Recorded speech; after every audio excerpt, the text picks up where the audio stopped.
I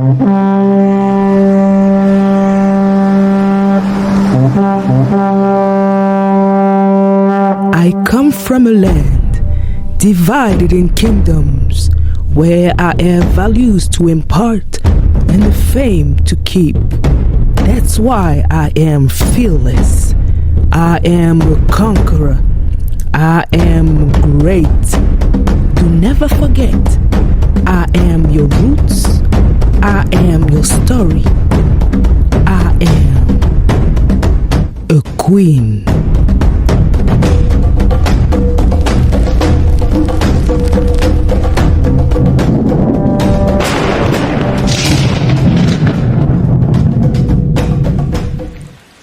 Chacun d'entre nous connaît une femme en mal d'être respectée ou entendue.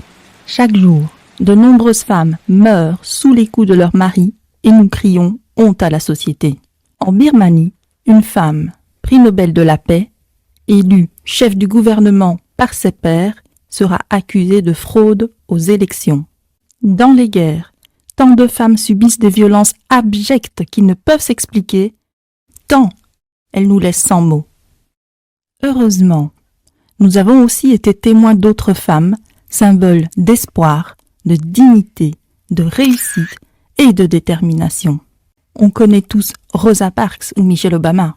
On a pu découvrir l'histoire de Sarah Breedlove et récemment nommée Ngozi Okonjo, première femme africaine à être élue directrice générale de l'OMC.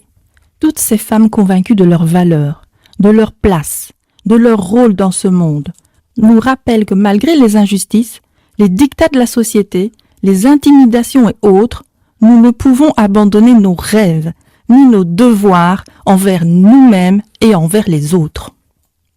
Car si aujourd'hui, certaines n'osent pas, doutent ou baissent les bras, pensant que cette émancipation de la femme est encore jeune et fragile, sachez qu'il n'en fut pas toujours ainsi.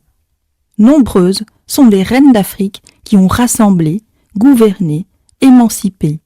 Voici l'histoire de l'une de ces reines. Linguère Fatim, nous avons pu prendre l'ascendant contre les guerriers morts, mais nous ne pourrons pas survivre à leur second assaut. Ils vont revenir et nous faire prisonnières. Prisonnières ? Mouk ! Plutôt mourir que de plier à la servitude. Nous serons capturés comme le furent nos mères et nos grands-mères avant nous. Nous serons traînés de l'autre côté du fleuve et échangés comme de la marchandise. Est-ce là un sort digne de nous ? Va et rassemble les survivantes. Debout, femmes d'Inder, dignes filles du Waalo. L'heure est venue de mourir en femme libre plutôt que d'être captive. Alors qu'en France, la citoyenneté féminine ne sera reconnue qu'en 1944, soit 90 ans plus tard, ce n'est pas sans surprise que les Français découvrent en 1855 une femme au beau visage et à la corpulence forte, siégeant à la tête d'un grand territoire et d'une immense armée.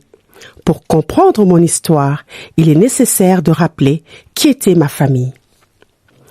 Je viens de la famille Tedjek, qui s'est enrichie au cours de son long règne en accumulant fortune grâce à des échanges avec les royaumes voisins et au commerce avec les comptoirs français.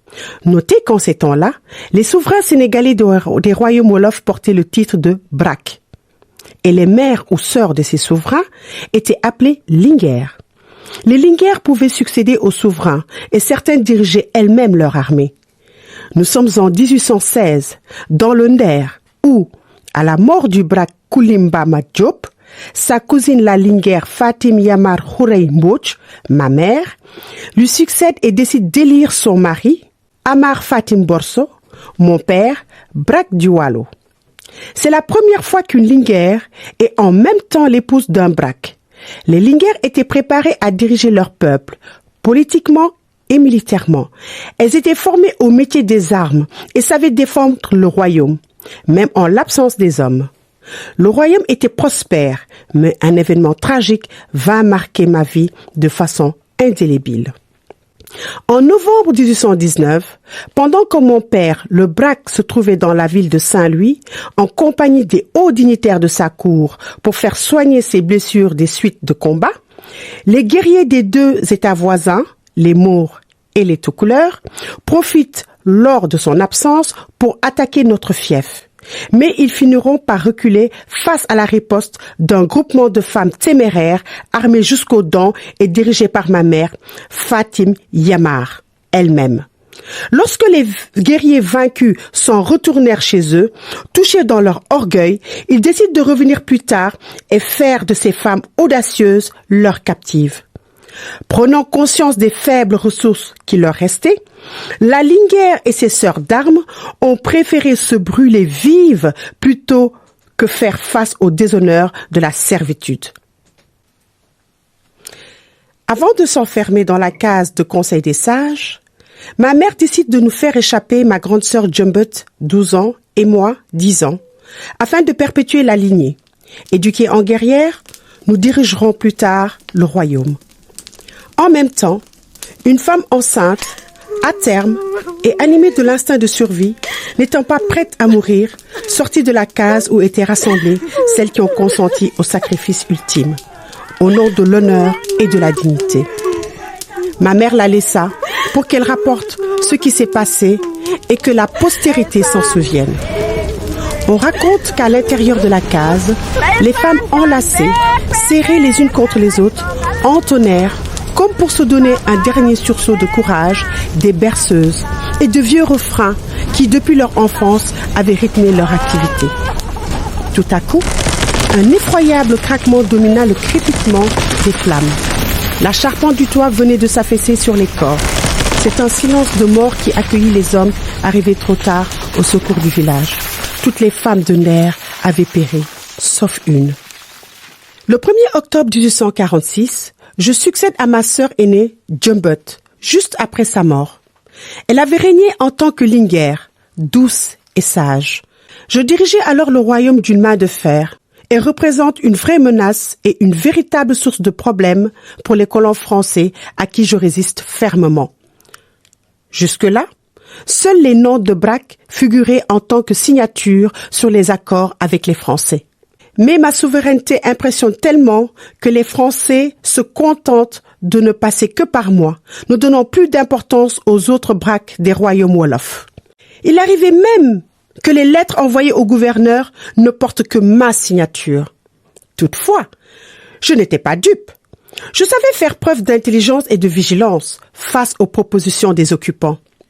L'histoire retiendra de moi ce que j'écrivis en m'adressant à l'administrateur Faidherbe le 23 mai 1851. Le but de cette lettre est de vous faire connaître que l'île de Mboyo m'appartient depuis mon grand-père jusqu'à moi. Aujourd'hui, il n'y a personne qui puisse dire que ce pays est à lui. Il est à moi seul. Oui, vous l'aurez compris. Je me considère comme étant la seule souveraine du royaume du Waalo. Je défiais les Français durant mon règne et leur livrais une série de batailles acharnées.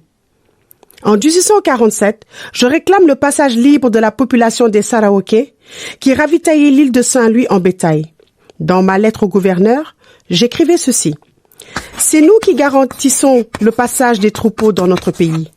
Pour cette raison, nous en prenons le 10e et nous n'accepterons jamais autre chose que cela. Saint-Louis appartient au gouverneur, le Cailleur au Damel et le Waalo au Braque.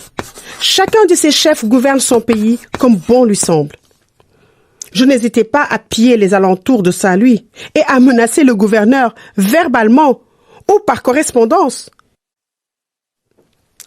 Les Français réclamaient un remboursement des dommages causés par mes pillages, mais je refusais catégoriquement et fièrement. Ainsi, je finis par faire prévaloir mes droits sur l'île de Mboyo et l'île de Sor, actuelle ville de Saint-Louis. Le 5 novembre 1850, j'interdis tout commerce dans les marigots de ma dépendance et je poussais les Français au bout de ce qu'ils pouvaient supporter. En 1855, Faidherbe ordonna une bataille avec quelques 15 000 soldats contre mes troupes, qui, hélas, cette fois, furent battus grâce à cette arme d'une nouvelle technologie utilisée par l'ennemi. L'héritage de ma mère hurla dans mon sang, et je déclarai alors à mon peuple, « L'envahisseur est plus fort que nous, je le sais, mais devrions-nous abandonner le Waalo aux mains des étrangers ?» La capitale du Nder fut prise. brûlées et avec elles plus de 40 villages. De nombreux résistants tombèrent sous les balles et beaucoup furent prisonniers. Mes partisans et moi-même fûmes contraints de partir à Ndim, à la frontière du Waalo et du Ndiambour. De retour de mon exil, je livrerai encore plusieurs batailles jusqu'à ma mort en 1860, où je serai enterré à Dagana. Cet épisode marqua le début de la colonisation du Sénégal et de l'Afrique. Après m'avoir vaincu, Faidherbe amena à Saint-Louis mon fils Sidia qui n'avait que 10 ans, pour le scolariser à l'école des otages. Ce que Faidherbe ignorait, c'est que mon fils avait déjà reçu une éducation semblable à celle que j'avais moi-même reçue de ma mère. J'ai inculqué à mon fils le sens de la fierté nationale, un esprit de stratège dès son plus jeune âge. Sidia sera envoyé au lycée impérial d'Alger en 1861 et 2 ans plus tard, demandera à Faidherbe de revenir au Sénégal. Ce dernier acceptera et le baptisera Léon en devenant lui-même son parrain. Sidia n'a que 17 ans quand la colonie française lui confie le commandement du canton de Nder. En nationaliste et stratège initié par mes soins, il refuse et défie les Français. Il abandonne tout des Européens, même la langue, et se tourne vers ses racines. Il revêt les vêtements et tresses traditionnelles, coiffure plus connue sous le nom de Tiedo ou dreadlock pour votre génération. En 1869, lors d'une insurrection générale, il fera subir de lourdes pertes aux Français. Traqué pendant des années, il sera trahi par Lat Dior en décembre 1876, alors qu'il venait de concrétiser un front de libération nationale. Déporté au Gabon, Sidia, l'héritier légitime du royaume de Waalo, meurt en 1878 à 30 ans. J'ai défié avec un courage absolu ceux qui convoitaient mon royaume. Souveraine, combattante, résistante, mère et éducatrice. C'est ce que mes fils et filles du fier Sénégal retiennent de moi aujourd'hui. Je suis une figure emblématique de la résistance. Je suis une héroïne d'Afrique. Je suis votre patrimoine. Je suis Ndaté Yalla Mbodj, reine du Waalo. Bonjour à tous, c'est un immense plaisir pour moi de vous présenter notre toute première émission sur les reines d'Afrique. Notre première reine, la reine Ndaté Yalla, une femme pleine de ressources, qui a pu rester ferme sur ses positions, défendre son territoire, sa culture, parce qu'elle se sentait à sa place et fière de l'être. La légitimité, c'est ce dont on parlera aujourd'hui, mais je ne suis pas seule, je vous présente tout de suite mes invités, mais avant ça, un jingle.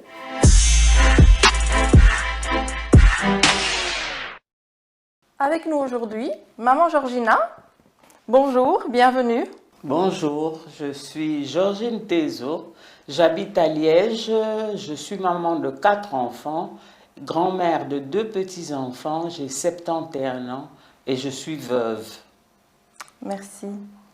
Nous avons aussi Papa de Paris à ses côtés. Bonjour.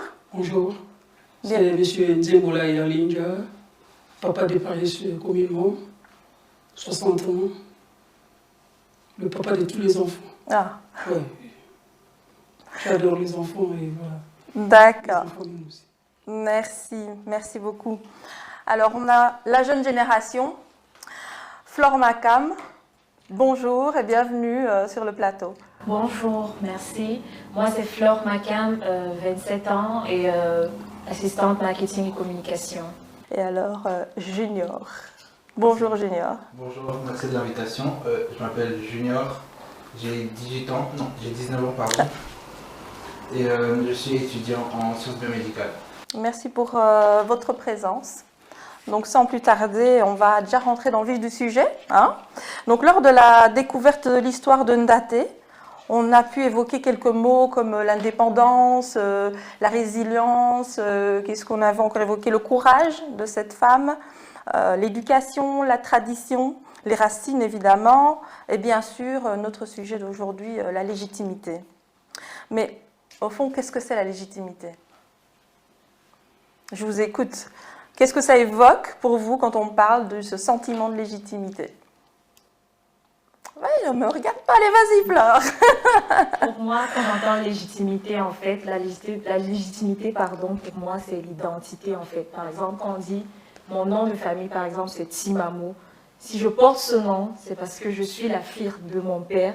Et ça aussi, il y a une histoire derrière. Donc, Voilà. c'est mon identité, Ah en oui. fait. Mon premier nom de famille, par exemple, Makam, c'est le nom de ma grand-mère maternelle. Et ça veut dire, pour nous qui sommes ressortissants de l'Ouest Cameroun, ça veut dire en ma langue maternelle, le Romala, la mère des notables. Donc, pour moi, en fait, la légitimité, c'est tout ça, l'identité, qui je suis. Donc pour toi, Makam, c'est déjà, rien qu'avec ce nom, on sait de quel coin du Cameroun tu viens et tout ça. Oui, déjà, ça marque ton ancrage au sol et ton ancrage aux racines d'Afrique. Quelqu'un d'autre, Junior? Pour moi, la légitimité, ça évoque plus cet aspect d'assurance dans ce que l'on croit ou ce que l'on sait. Je peux donner un exemple. Par exemple, je sais qu'après avoir fait un certain nombre d'études en maths, je sais que je suis légitime de me mettre devant vous, par exemple, et de vous parler de mathématiques ou d'assister à une conférence de maths. Parce que je sais que j'ai les capacités et je sais que c'est ma place, en fait. Oui. Et j'ai cette assurance de par les études que j'ai suivies et... Oui, les études ici, c'est plutôt quelque chose finalement d'extérieur, mais qui n'est pas encore inné. Tu as cette légitimité qui vient du bagage acquis et pas du bagage inné, dont tu parles ici en tous les cas.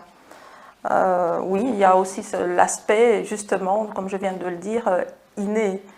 L'ancrage de je sais qui je suis, comme elle rappelle par le nom, les ancêtres et ce qu'il y a eu avant nous, quoi. Alors je me tourne vers papa de Paris et maman Georgina. Pour vous, vous pouvez compléter la définition des jeunes sur la légitimité? Ben, moi, je dirais c'est la certitude d'avoir acquis la culture, l'histoire de sa famille, l'histoire de ses origines. Quand on a cette certitude-là, ben, on s'affirme, on peut s'affirmer et on est légitime. Voilà. L'héritage du bagage ancestral, Oui, vraiment. Ancestral et historique. Et aussi. historique, oui, Oui. mais forcément. Et la L'histoire de la confiance. famille. Ouais. Et moi, je dirais le fait d'être investi d'un pouvoir spirituel qui m'anime et qui me porte ou qui me donne plus de points pour parler de moi-même et défendre ma culture. C'est ça ma légitimité et que personne ne pourra contester ma culture et mon raisonnement à ce moment-là. Parce qu'elle est vraiment intrinsèque C'est en toi à ce intrinsèque. moment-là. Oui. Oui. C'est vraiment quelque chose de beaucoup plus ancré en soi et fort finalement, que personne d'autre ne peut venir contrôler, et elle émane de Personne soi. ne peut aliéner ou contester, Oui. parce qu'elle ressort des valeurs acquises depuis... Et des transmise ancêtres. depuis Transmises de depuis génération en des ancêtres. génération. Oui. Oui, on voit bien ce sentiment de fierté d'être qui on est grâce à ce qu'on a acquis de par nos aïeux ou de ce qu'on a acquis dans notre vie ici, donc qui est venu comme un bagage estudiantin ou autre. Ben oui, ça nous amène à l'importance de connaître nos origines, l'histoire, la culture, les langues maternelles. Donc aujourd'hui, moi, ce qui m'intéresse, c'est quel constat on fait dans notre société, dans notre entourage, justement de ce sentiment de légitimité. Quel constat on en fait aujourd'hui? Je vous écoute. Junior, je vais encore commencer par toi. Le constat qu'on fait, je dirais que la légitimité, on l'a en quelque sorte perdue, j'ai l'impression, d'un côté, mais je suis content parce qu'on peut voir à travers par exemple les réseaux sociaux ou dans tout ce qui se passe de nos jours avec la jeunesse, qu'on la retrouve petit à petit, on a un peu cette fierté d'être noir ou africain et on a un peu plus de facilité de parler de ce qui nous représente en quelque sorte. Donc on l'a perdu un moment, mais on commence à la retrouver petit à petit. À la retrouver vraiment à travers quoi? En allant rechercher vraiment à ce qu'il y avait avant nous ou en prenant aujourd'hui ce qui vient, ce qui est nouveau, comme les mouvements Black Lives Matter, on se calque là-dessus, ou alors est-ce qu'on va vraiment rechercher finalement chez nos parents, nos grands-parents Non, malheureusement pas. J'ai l'impression que c'est plus... Enfin, on prend ce qui nous intéresse, et ça, je suis un peu contre ça, c'est malheureux, mais c'est quand même quelque chose de positif parce qu'on s'intéresse à notre culture. Même si c'est vrai qu'on ne va pas réellement dans la vraie culture ou dans ce qui est le profond, on se concentre sur ce qui est pas futile, mais oui. on reste en surface malheureusement. Oui. Mais je trouve que c'est déjà un bon pas pour le reste. Maman Georgina veut réagir. Oui, moi je voulais dire qu'il existe des personnes ressources qui sont des personnes de bonne volonté, qui sont disposées à transmettre leur connaissance de l'histoire, de la culture, de la langue aux plus jeunes. Seulement ces personnes, il faut les connaître, il faut les contacter et avec de la bonne volonté de la part des jeunes, ces personnes sont accessibles. Elles sont accessibles, oui. Mais comme on a dit, il faut qu'elles se soient faites connaître. Oui. Et là, je suis une personne ressource. Et voilà, c'est l'occasion de se dire, voilà, maman Georgina est une personne ressource, papa de Paris est une personne ressource, ils sont là. Mais dans la vie de tous les jours, ces jeunes-là, est-ce qu'ils ont facilement l'occasion d'avoir avec eux des aînés et des personnes ressources, comme on dit? Apparemment, ce n'est pas tellement le cas. Et qu'est-ce qui fait défaut? Il y a beaucoup de choses. Déjà, le fait que ça ne soit pas un sujet commun dans les discussions avec les parents, par exemple. On n'en parle pas beaucoup et je ne vois pas... Enfin, on n'en fait pas réellement la promotion, en fait, de cette culture, malheureusement. Il y a ça, il y a aussi les barrières de langage. On n'a pas tous la même langue, malheureusement, on ne parle pas tous la même langue et des fois, les parents ne transmettent pas cette langue-là. On est forcé de faire un choix dans les langues qu'on transmet. Il y a vraiment beaucoup de choses. Et aussi le fait que cette culture soit dans un autre continent, par exemple, aussi. On n'a pas tous les moyens de prendre l'avion et d'y aller chaque fois pour apprendre, malheureusement. Oui, certainement que c'est pas évident, mais ça peut se transmettre notamment en apprenant une langue. On n'est pas obligé d'habiter le territoire, on peut l'apprendre. Le problème, c'est que pour apprendre cette langue, il n'y a pas réellement les ressources, on ne sait pas vers qui se diriger en fait. Mais logiquement, la langue, ça s'apprend par les parents. La langue maternelle vient quand même de la mère qui éduque, qui élève, mais bon, du père aussi. Oui, mais il y a des parents qui ne choisissent pas d'apprendre la langue maternelle à leurs enfants aussi, malheureusement. Et là, je pense que tu avais une fois parlé de maladresse à ce sujet-là. Donc là, tu dis que c'est maladroit de leur part de ne pas... Oui, c'est maladroit parce que c'est un choix qu'ils font en fait. Ils préfèrent nous apprendre les langues du pays d'accueil plutôt que celui du pays d'origine parce qu'ils savent qu'on aura beaucoup plus d'avantages à connaître cette langue-là plutôt que l'autre, vu qu'on n'est pas dans le pays où ils parlaient la deuxième langue, donc la langue culturelle. Alors qu'on est dans le deuxième pays, par exemple on est en Belgique, ça sera beaucoup plus facile de nous apprendre, enfin ça sera plus... comment expliquer ça? Les parents trouveront que ça sera beaucoup plus utile voilà, de nous apprendre le français ou le néerlandais plutôt que d'aller nous apprendre une langue du Congo, par exemple. On est d'accord ou pas? Moi, je dirais qu'il y a moyen de combiner, d'apprendre et maîtriser et la langue d'ici, du pays d'accueil, mais aussi une des langues d'origine, de nos origines. Il y a moyen, ce n'est pas impossible. Oui, c'est pas impossible, mais ça ne reste pas facile non plus. Il dit que dans les faits, même si c'est possible, dans les faits, il se rend compte que les parents, finalement, ne cultivent pas ça, cette transmission de langue. C'est une question de volonté de la part de chaque parent. Hein. On est libre, mais il y a des parents qui ont choisi ici sur le territoire sur lequel nous vivons, d'apprendre à leurs enfants. Le français, vous l'apprenez à l'école, dans le quartier, tout ça, mais d'apprendre à la maison la langue d'origine à leurs enfants, et ils y arrivent. Oui, j'en connais. Il n'y en a pas beaucoup, mais j'en connais. Il y en a plein. Il y a beaucoup de cultures qui sont bilingues, trilingues. C'est connu. Hein, il y a des, pour pas les citer, il y a des ethnies comme ça qui sont trilingues ici, qui nous côtoient. Donc, on a un peu du travail à faire, nous, originaires d'Afrique, de ce côté-là. Mais avec de la volonté, moi, je ne me décourage pas. Avec de la volonté, on peut y arriver. Oui, Les jeunes qui ont la volonté, l'amour de connaître leur langue d'origine, leur langue maternelle, ils peuvent y arriver. Flore? Maman Georgina, je vais rebondir sur ce que tu as dit. Quand tu dis les jeunes qui ont la volonté, je pense que la volonté découle quand même de la maison. Et quand je dis maison, c'est le socle familial, papa et maman. Si déjà papa et maman ne les stimulent pas, ne les boostent pas, je suis désolée, ils vont se renfermer aux langues de l'école. Moi, par exemple, j'ai toujours étudié depuis la maternelle, l'école primaire, j'ai toujours étudié en français et en anglais. Mais aujourd'hui, je parle ma langue, je comprends bien.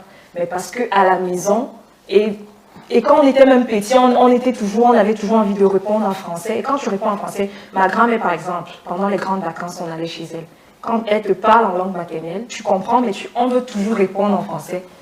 Et bam, tu reçois une claque sur le dos. C'est pour ça que je dis, parfois, cette volonté doit être stimulée par les parents, en fait. Et je me rends compte de ce que je vois ici, de mon entourage aussi.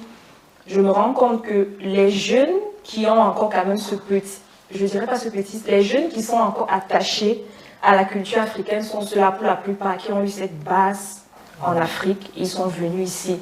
Mais ceux, pour la plupart, qui naissent ici, je suis désolée, c'est peut-être rude de le dire, mais il y a cette perte de la légitimité. C'est compliqué. Parce que la plupart, quand je prends mes frères et ceux qui sont nés ici, vous n'allez rien leur dire, ils se sentent belges. Belges d'origine, belges, ils se sentent vraiment belges. Parce que déjà, depuis qu'ils sont nés, ils ne sont jamais allés au Cameroun. Vous allez leur parler de l'Ouest, ils vont voir de l'Ouest Cameroun, ils vont voir sur les réseaux sociaux, mais il n'y a pas ça en fait. Ils savent juste qu'ils sont d'origine Cameroun, mais il n'y a pas ça, il n'y a pas cet ancrage-là. Par contre, nous qui avons eu cette base, on est venus déjà ici dans les 22 ans, 23 ans, il y a cet attachement.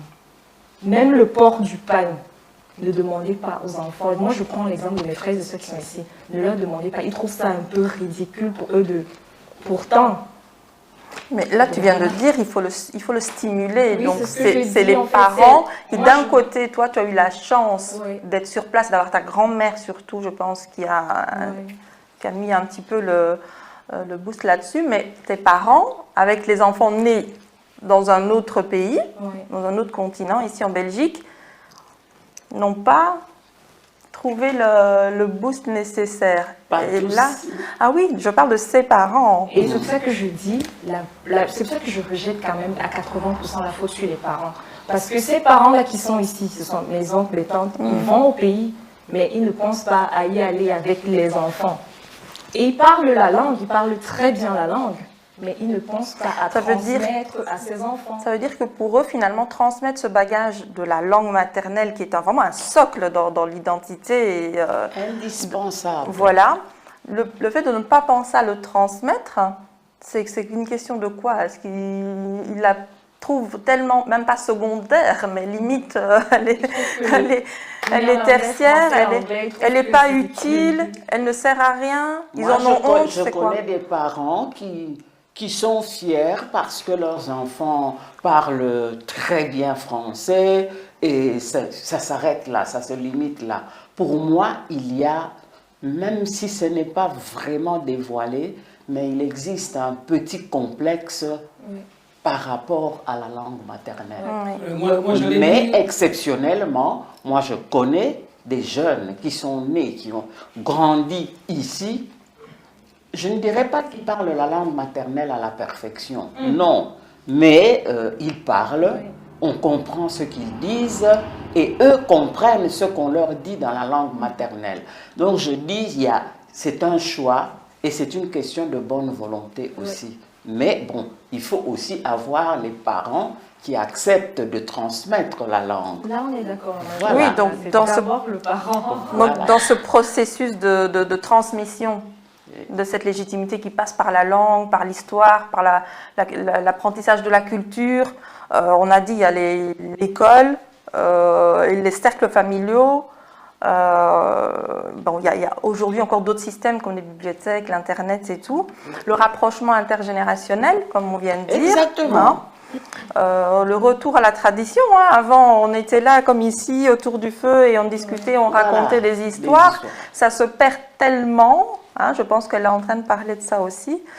C'est les moments pour honorer nos ancêtres et garder justement ce lien de filiation qui va construire cette légitimité. On sait d'où on vient par le lien de filiation.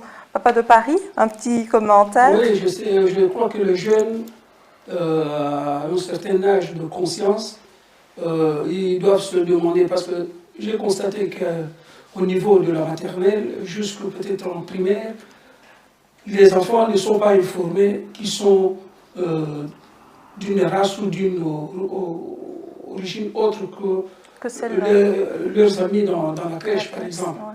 C'est à un moment comme ça qu'ils se réveillent que non, moi je suis noir. Ou qu'ils racontent que non, voilà, maman, madame m'a dit que moi je suis noir. Oui, oui. Et j'ai pleuré. Bon, bien à ce moment-là, à un certain âge, il doit avoir lui-même la conscience que je viens de quelque part, même si je suis né ici, mes parents ont des origines, et que je dois me poser la question, pourquoi je ne sais rien de ces origines. Bon, mais pour la plupart, dans certaines familles où les parents discutent, chez nous, les Congolais par exemple, les parents souvent parlent en lingala. Et les enfants apprennent sans qu'on leur dise tel mot, telle signification en lingala. Ils apprennent.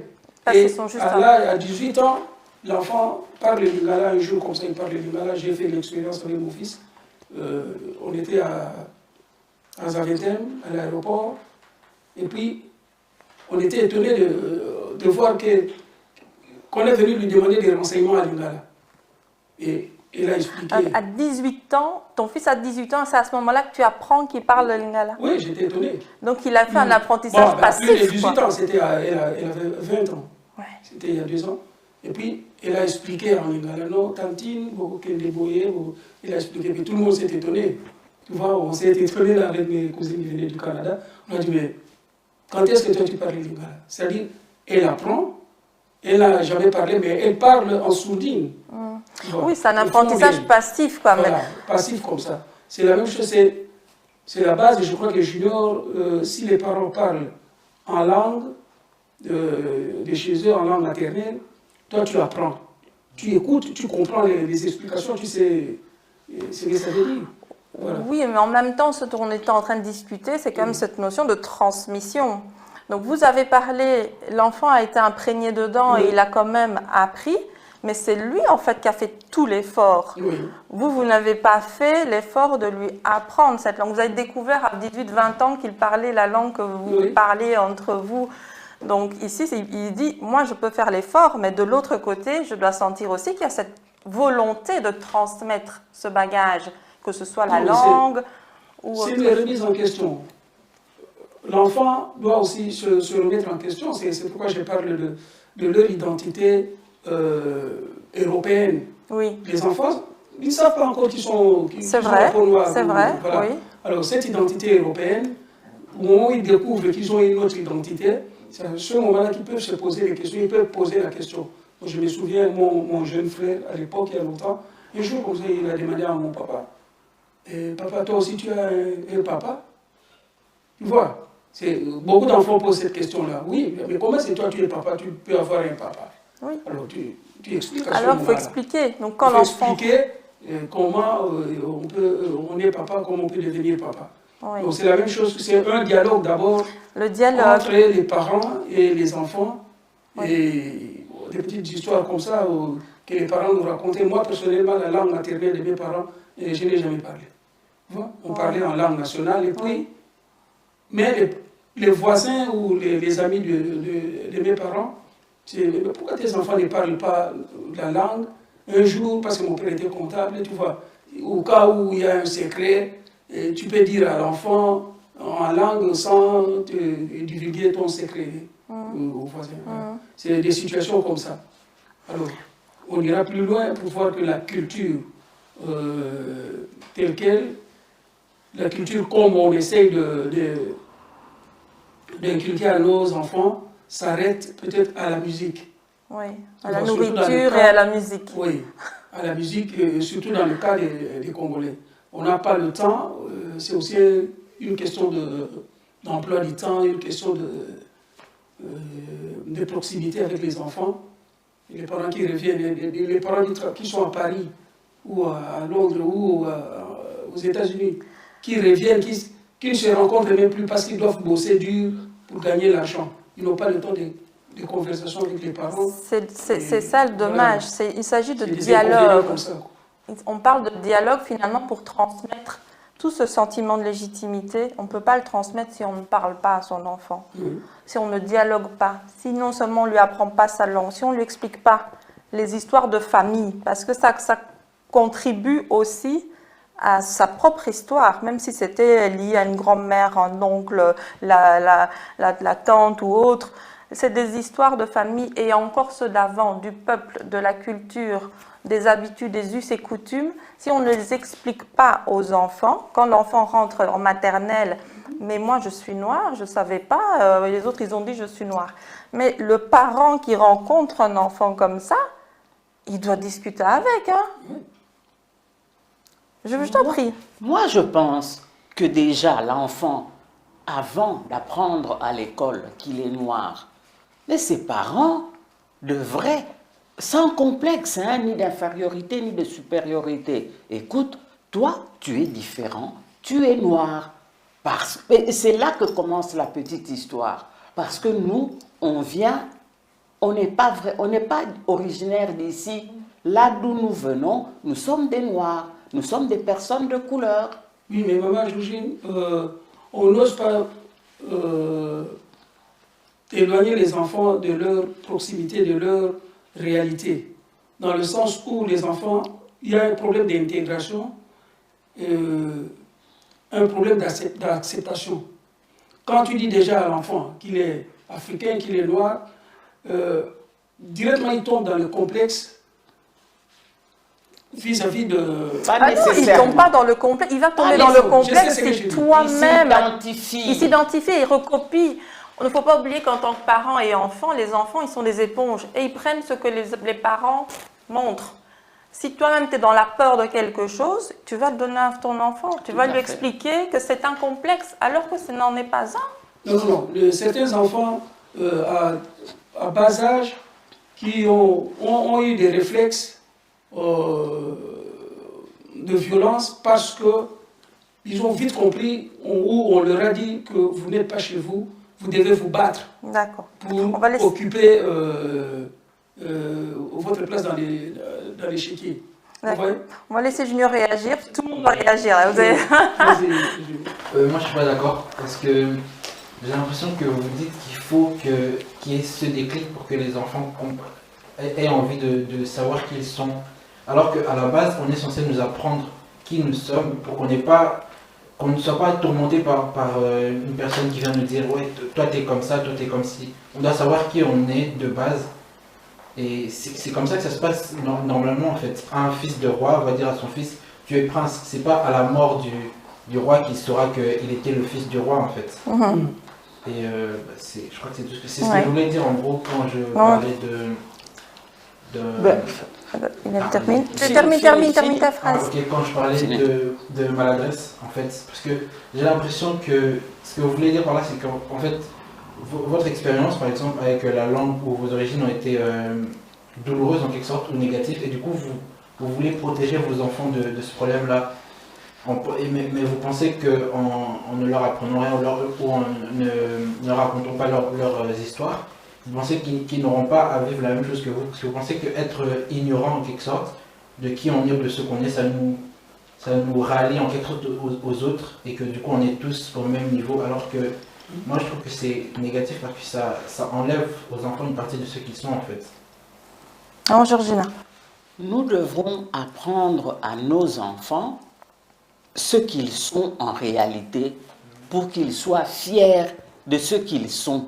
Et à partir du moment où ils sont fiers de ce qu'ils sont, et ça doit venir de la famille, de la maison, ce n'est pas à l'école qu'ils vont aller apprendre ce qu'ils sont réellement. Si déjà, au niveau des parents, les parents leur ont appris, écoute, toi, nous sommes venus, comme je disais tout à l'heure, mais il va se revendiquer, cet enfant-là.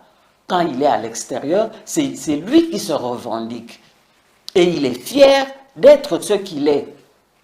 Moi, je ne citerai pas la tribu, mais je connais une tribu d'origine congolaise. Ils ont eu des enfants ici en Belgique. Ils ne vont pas au Congo. Ça coûte très cher, tout le monde le sait. Mais leurs enfants parlent leur langue maternelle. Ici, si vous entrez dans leur maison, vous êtes surpris, ahuris.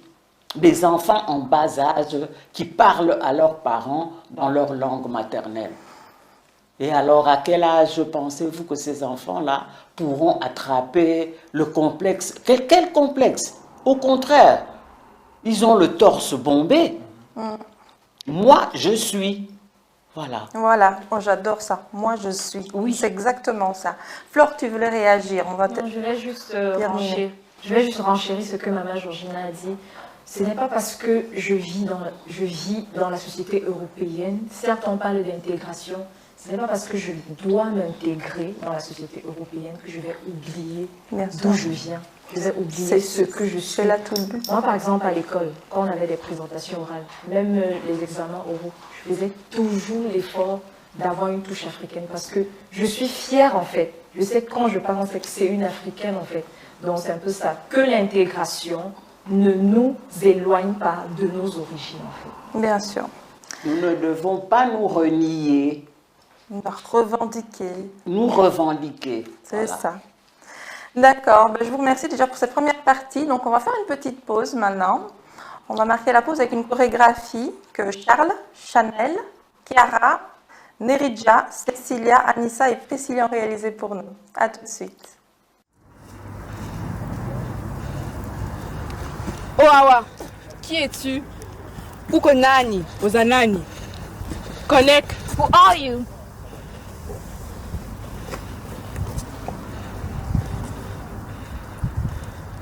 We are Africa.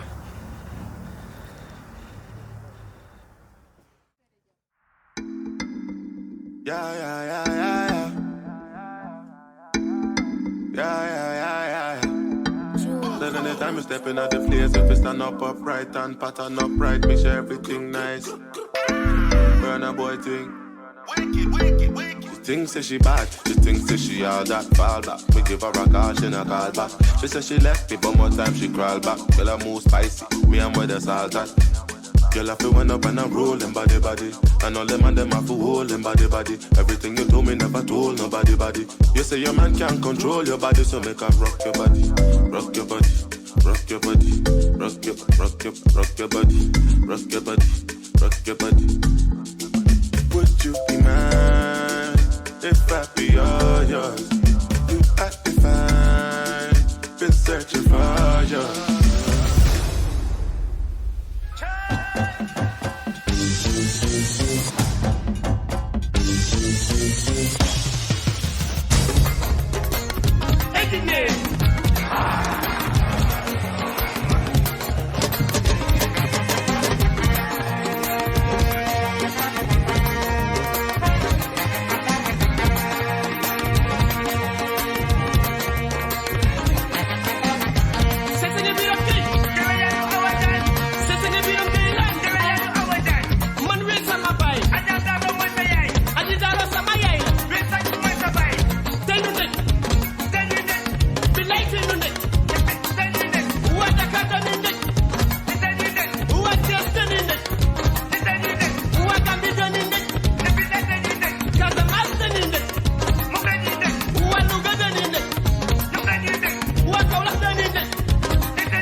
voici de retour, après cette courte pause, pour reparler des obstacles que l'on rencontre dans cette restauration de l'identité africaine, dans notre entourage, en nous-mêmes, pour la génération suivante. Donc, quels sont les obstacles qu'on rencontre? On avait parlé tout à l'heure des complexes d'infériorité, d'abandonner la carapace coloniale, on avait évoqué ça, les étiquettes du passé, on a aussi évoqué les difficultés de trouver des personnes ressources entre générations. On a encore quoi comme obstacle que l'on rencontre aujourd'hui? La réserve aussi, hein. Il y a des parents qui se réservent, qui se disent « je ferai ça plus tard » et puis bon, le temps passe, les années passent et les enfants grandissent. Voilà. Un manque de volonté, ça rejoint un peu. Manque de volonté et surtout de décision ferme, parce qu'il est plus que temps maintenant. Oui, oui. Voilà. Il y a aussi le phénomène de l'acculturation. Oui, oui. Le type de loisirs qu'on met à la disposition des enfants. Les enfants passent pendant leurs vacances toute la journée sur les jeux de société et ils n'ont vraiment pas le temps de converser avec les parents. Et les parents, à la limite, comme je disais tantôt, démissionnent aussi de cette responsabilité d'apprendre à leurs enfants des choses culturelles de base. Oui. On a aussi les croyances limitantes en tant qu'obstacle. Le fait de se dire, par exemple, ce genre de choses, c'est pas pour les gens comme nous. On entend souvent des phrases de ce type-là, qui sont en fait ce qu'on appelle les croyances limitantes, de se dire, eh bien, on se limite, on se met soi-même dans une position inférieure et on se limite le champ des possibles. Tout à fait. On n'y arrivera jamais, ou dans la famille, on n'a jamais eu des médecins, qu'est-ce que tu veux aller faire des études de médecine? Hop, on rabaisse l'enfant. Donc, je ne sais pas si vous croisez souvent des personnes qui ont des attitudes comme ça, avec des croyances limitantes, qui vivent avec ça. C'est assez intrinsèque, en fait, parce qu'on n'a pas construit et éduqué les enfants avec autant de confiance en soi et autant d'amour de soi pour pouvoir s'offrir le champ des possibles. Hein? Qu'est-ce que vous en dites? Junior, je sais que tu as les choses à dire. Vas-y. Moi, je pense que c'est vraiment un problème d'amour propre. Parce que, enfin, tout ce que vous avez dit, la procrastination reportée à demain, tous ces trucs-là, le fait d'avoir honte, et même le problème des croyances, c'est parce que on ne s'aime pas réellement en soi. Et on ne s'aime tellement pas qu'on arrive à se dire, bah, ça, ce n'est pas fait pour moi, ça, je laisse aux autres. On a l'impression qu'on n'est pas capable de le faire parce qu'on pense, enfin, parce que l'amour qu'on a pour nous-mêmes et l'amour de cette culture n'est pas assez fort pour surmonter la peur qu'on a en fait. Ouais. Et je pense que l'obstacle le plus grand, c'est vraiment l'amour propre. Ouais. Donc l'amour qui va permettre de dépasser ses peurs. Ouais. Où on est dans la peur, où on est dans l'amour. Ouais. Et ça arrive à comprendre qu'on est soit dans l'amour, soit dans la peur. C'est compliqué et en même temps c'est tellement simple. Mais déjà il faut le savoir, que dans nos réactions on peut réagir dans la peur. Si jamais, alors je vais plutôt faire ça. Si, oui. Alors que quand on est dans l'amour, on se permet. On peut se permettre aussi d'échouer, de tomber, parce qu'on apprend. Et demain on se lève et on avance. L'amour de soi, ce n'est pas spécialement qu'on sera parfait. On peut se permettre cette imperfection. On est des humains. C'est pour ça que je trouve aussi qu'il n'y a pas réellement de fautif dans l'histoire, parce que j'ai l'impression que depuis le début du débat, on lance la balle soit aux jeunes, soit aux parents, alors que le problème, c'est que les deux sont fautifs en quelque sorte. Les parents, je les comprends parce que ils ont peur, ou alors ils n'ont pas réellement eu le choix entre soit valoriser cette culture et l'autre. On est tous des victimes en fait de ce problème. Et ce qu'on doit faire à la place au lieu de tout le temps accuser l'un ou l'autre.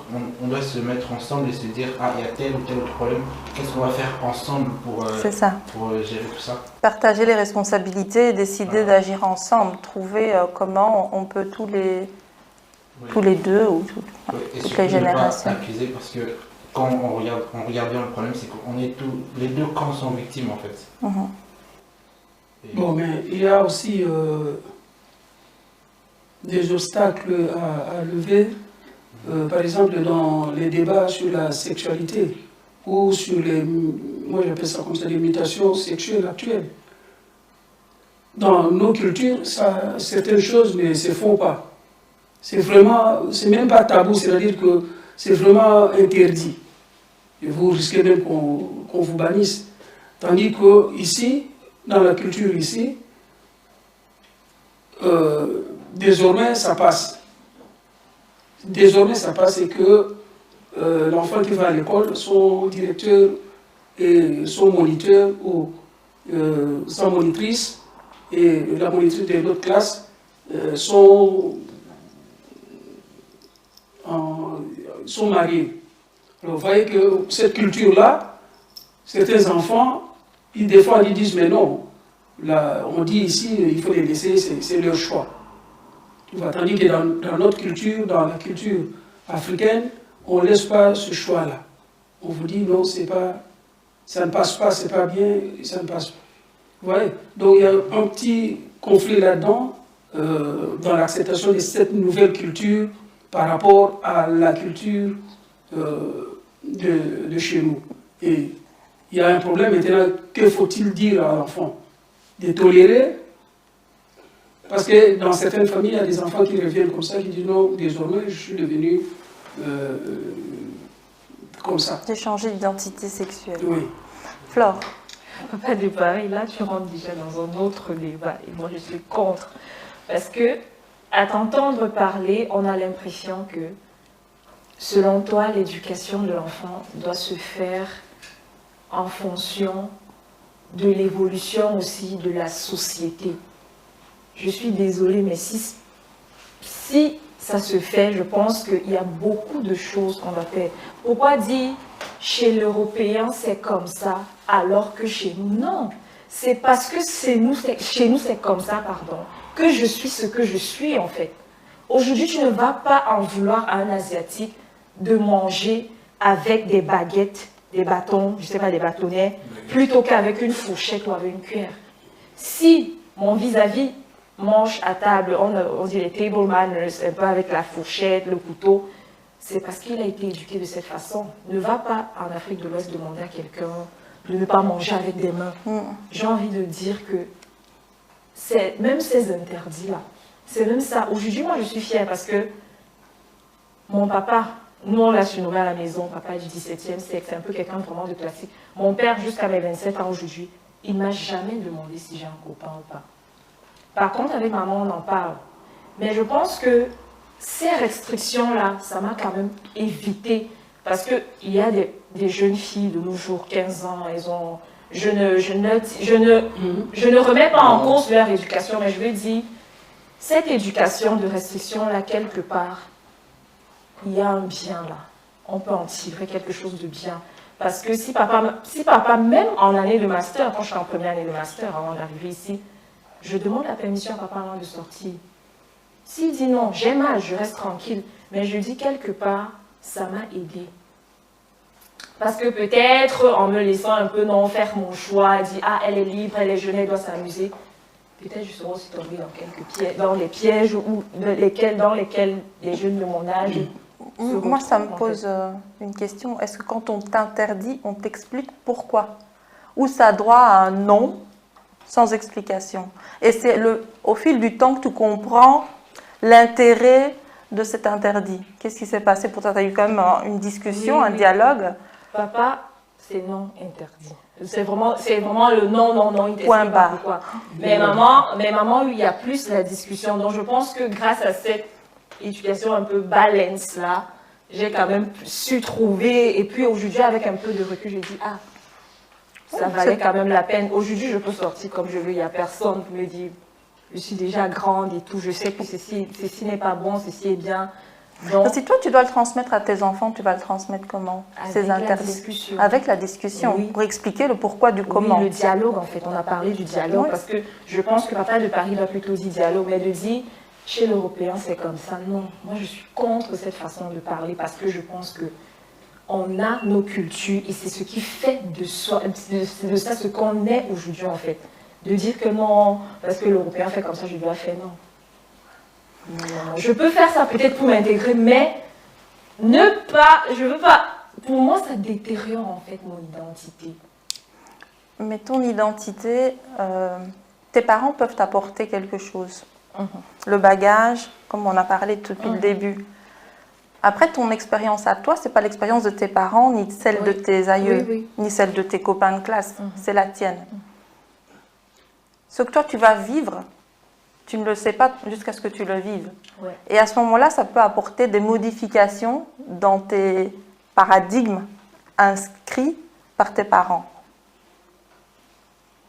À ce moment-là, tu poseras la question. Oui, mais j'ai reçu ça comme éducation, ça comme interdit, on m'a expliqué. Mais moi, je fais ça, so what? C'est pas toujours aussi simple que ça, hein? Maman Georgine. Moi, je voudrais dire qu'on ne transmet pas rigoureusement, il ne faudrait pas. Parce que, par exemple, comme elle dit, c'est vrai, je reconnais aussi chez nous cette éducation-là. On te dit non tout court, sans explication. Mais aujourd'hui, quand moi je vais transmettre la même éducation à mon enfant ou à mon petit enfant, j'explique. Écoute, il y a tel danger dans la vie, et c'est pour ça, c'est pour te protéger que je te dis non. Voilà. Et aussi, je voulais ajouter le sens de l'estime de soi. Nous devons retrouver cette estime, chacun de nous, pour pouvoir être fiers de ce que nous sommes et pour pouvoir transmettre beaucoup plus facilement. Parce que si déjà on ne s'estime pas soi-même, on n'estime pas notre histoire, d'où nous venons, comment voulez-vous qu'on transmette? Ce n'est plus possible. C'est ça, oui. Ah, oui. Donc, on arrive tout doucement à la question sur les solutions qu'on peut apporter concrètement à ceux qui nous regardent aujourd'hui. Qu'est-ce qu'on peut leur proposer de mettre en place? Donc ici, on vient de parler de se revaloriser en finale, hein, de revaloriser son authenticité. Oui. On parlait aussi d'identifier ses croyances limitantes pour pouvoir travailler dessus et déprogrammer les paradigmes de départ pour avancer avec les phrases bloquantes. Moi, j'aime bien aussi parler, on a parlé aussi de toute façon depuis le début du fait de se former, d'apprendre, que ce soit les langues, que ce soit la culture, que ce soit l'histoire. Donc transmettre, apprendre, se former, ça sont des solutions que chacun peut mettre en place évidemment. J'aime bien aussi donc l'idée d'être attentif à ces autosabotages. Moi, j'aime bien parler de ça, des autosabotages. Dans l'estime de soi, comme tu viens de dire, ça peut être juste le fait de, tous les jours, noter quelle est l'attitude que j'ai eue aujourd'hui qui a fait que je me suis sous-estimée ou que je ne me suis pas assez aimée. Ou ça peut être une posture. On a parlé pendant la pause des remerciements, mais courber trop la tête. Pourquoi en fait? Pourquoi on ne peut pas remercier quelqu'un en le regardant face à face, dans les yeux? Je remercie ton geste. Je remercie ton attention. Mais les épaules dégagées et pas une attitude fermée, ça peut être les phrases, comme je disais, les pensées qu'on a. Est-ce que je vais y arriver? J'y arriverai jamais. Est-ce qu'ils vont me soutenir? S'ils ne me soutiennent pas? Donc, est-ce que vous avez des idées de posture, de langage ou d'autres points simplement dans les solutions? Moi, je dirais que dans les solutions, il faut commencer à stimuler, à encourager les relations intergénérationnelles. Bon, ce n'est pas toujours très agréable, il y a l'écart d'âge et tout ça, mais c'est comme ça qu'on peut apprendre. Dès le départ. Il n'y a pas d'université ici qui va vous apprendre notre culture. Voilà. Les relations intergénérationnelles. Il y a des personnes de loin plus âgées. Il y a des vieux, il y a des jeunes, il y a des moyens. Et il y en a qui possèdent la culture et qui ont la volonté de la transmettre. Voilà. Papa de Paris? Je crois que notre culture s'affronte avec la culture du lieu de vie ici. C'est pourquoi je reviens toujours dans cette difficulté d'inculquer aux enfants. Il faut choisir la culture de l'éducation en famille et la culture de l'éducation dans la vie courante, estudiantine et écolière et consorts. Parce qu'il y a des lois du pays qui obligent les enfants à se conformer par rapport à l'existence ici dans le pays. Tandis que les enfants ne sont pas soumis aux lois de leur pays d'origine ou des pays d'origine des parents. Ouais. C'est à ce niveau-là qu'il y a une dualité dans un conflit. Junior veut réagir. Junior, vas-y. Pas du tout d'accord avec ça. Ouais. Moi, je pense plutôt qu'on devrait faire avec le temps et les circonstances. On va pas commencer à vivre comme si on était dans un pays où, par exemple, il y a du soleil, où il y a 2 saisons différentes à celle dans laquelle on est. On est censé s'adapter et ça ne veut pas dire qu'on doit faire un choix. On peut très bien apprendre les deux. Il n'y a pas de mal à connaître une partie de la culture belge et une partie de la culture congolaise. Mais laquelle on applique? On applique la culture. On applique les deux. On apprend les deux. Non, vous apprenez les deux cultures. Non, la culture africaine, vous l'appliquez en famille ou dans le milieu africain. Partout parce que ça devient une partie. C'est une identité. En fait. Quand je suis arrivé ici, la première année, j'étais étonné de voir que mes collègues de l'université appelaient le professeur par son nom. Mais nous, ça ne se fait pas. D'accord. Mais personne ne vous force à le faire. Ouais. Tu vois, c'est culturel. Et il l'appelait Charlie. Mais moi, je me dis, mais pourquoi non, mais il s'appelle Jacques Charlie. Oui. Ouais, donc. Mais ça, c'est comme ça qu'eux, ils vivent. Personne ne vous force à... Mais justement, c'est pourquoi je dis la culture, la part de la culture africaine que nous inculquons aux enfants, c'est juste pour le club familial. Ce n'est pas pour l'adapter à l'extérieur, c'est-à-dire par rapport aux lois d'ici. Parce que des fois, il y a des belles exemples comme ça, des gens qu'on arrête en infraction, qui disent, mais chez nous, on fait ça. Et puis, l'agent ou le législateur te dit, non, ici, tu n'es pas chez toi. C'est à ce moment-là que tu dois appliquer les règlements, les lois, le code qui est édicté ici. Je pense parce que tu ne vis pas là-bas. Tu gardes la culture. Moi, je vais t'inculquer la culture de chez nous. Donc, chez nous, si papa X vient ici, tu dois dire bonjour, tu vois. Bon, là, à la maison. Mais dans la rue, tu ne vas pas appliquer la culture africaine parce que ce n'est pas la culture africaine. Elle doit être adaptée, je pense qu'il est en train de dire. En fonction de son lieu de vie, il va adapter tout en n'oubliant pas qui il est, mais en étant tout aussi bien adapté dans la vie, dans son lieu de vie. Je pense que Flore voulait dire quelque chose. Oui, c'est en réaction à ce que papa de Paris a dit. Oui. Moi, je pense que le fait de vivre ici ne m'empêche pas d'exprimer mon identité, d'exprimer mes origines. Certes, papa de Paris, tu as parlé de la législation, des lois et autres. Je suis dans la société belge, j'applique les lois, je vis selon les lois, leurs lois, pardon, mais ça ne m'empêche pas, en fait, moi, de mon côté, de travailler de manière continuelle sur la préservation de ces coutumes et des us qui font à nouveau de moi ce que je suis aujourd'hui, en fait.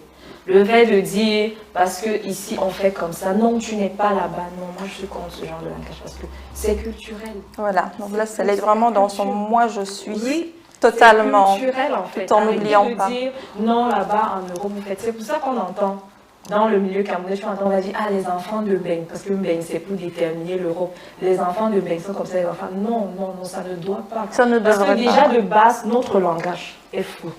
On fausse au niveau de notre langage. Je dis les enfants de l'Europe. C'est pas parce que je vis ici que je suis différente de ma soeur qui est au Cameroun. En fait. Voilà. Il faut qu'on arrête ça. Déjà, le langage. Voilà, je suis tout à fait d'accord avec ça. Regardez déjà comment on prononce les choses pour pouvoir... Le mot a un pouvoir. Ouais, a un pouvoir. Le verbe a vraiment un grand pouvoir. On arrive déjà à la fin. C'est court, c'était vraiment très intéressant. Mais on arrive à la fin de notre débat. Donc, on a bien appris que... On a vraiment besoin de connaître nos origines, notre culture, nos langues, pour pouvoir bien s'y ancrer avec assurance, revendiquer son héritage et d'être reconnu par ses pairs. Hein? Donc face aux obstacles, on apporte chacun petit à petit nos petits changements journaliers, que ce soit comme elle vient de dire dans le regard déjà du langage qu'on porte, et plein d'autres solutions dont on a parlé. Donc moi, je voudrais clôturer ici en vous demandant à chacun, en faisant un petit tour de table, à partir d'aujourd'hui, à quoi est-ce que je m'engage? Je commence par Maman Georgie. Moi, personnellement, je m'engage avec beaucoup de plaisir à pouvoir répondre aux jeunes qui s'intéresseraient à la culture africaine que je peux dire que je connais assez bien. Voilà. Merci. Je reste disponible. Même si vous avez des camarades, des copains qui sont en recherche de culture, envoyez-les-moi. Merci. Je suis là. Voilà. Elle est disponible. Papa de Paris. J'abordais dans le même sens les dispenser dans mon entourage et aux enfants que j'aime beaucoup, que j'assiste, cette culture-là. Parce que c'est vraiment une culture de valeur qu'on ne devra pas perdre. Oui. Mais je les laisse aussi le loisir de se battre pour s'intégrer dans la culture locale ici. Oui. Bien sûr. Junior? Moi, je dirais, l'objectif que je cherche à atteindre, c'est peut-être apprendre mes 2 langues maternelles. Parce que j'ai l'impression que grâce à ça, je pourrais être un peu plus proche de la culture et j'aurais l'opportunité d'en apprendre un peu plus. Parce que j'ai l'impression qu'il y a des traductions qui ne se font pas en français, par exemple. Et donc, du coup, c'est un peu plus... Enfin, c'est beaucoup plus intéressant de connaître la langue, même si c'est compliqué. C'est ce que je compte faire. On est avec toi. Et Flore, alors? Déjà, moi de base, je suis fière de mes origines. Je les porte bien. Et merci déjà pour ce projet parce que c'est vraiment un appel à conscience, à une prise de conscience. Et moi, donc, je m'engage à davantage m'informer sur notre histoire parce qu'il faut le dire, à partir de l'école, on nous a toujours transmis l'histoire des autres, en fait. Il y a plein de choses qu'on ne connaît pas. Oui. À travers le récit de Dateyala, moi, j'ai appris beaucoup de choses. C'est là où tu vois, parce qu'on nous a toujours montré la femme au foyer, la femme soumise, la femme qui... Mais à travers le récit de Dateyala, tu découvres une autre femme, en fait. Une femme. Donc, moi... c'est davantage... Et qui a existé depuis longtemps, c'est pas nouveau. Oui, c'est ce que je dis. On nous a appris, déjà le système éducatif, on nous a appris l'histoire de l'autre, pourtant la nôtre est très riche en fait. Bon, ben, merci beaucoup, je vous souhaite beaucoup de chance et de succès dans votre engagement personnel. On va passer aux remerciements. Donc, c'est ici que se clôture cette émission. Je suis fière d'avoir présenté ce premier épisode sur les Queens. Fière d'avoir été assistée ici par mes invités. Encore une fois, merci à vous, vraiment. Donc, si vous avez aimé, n'hésitez pas à liker et abonnez-vous.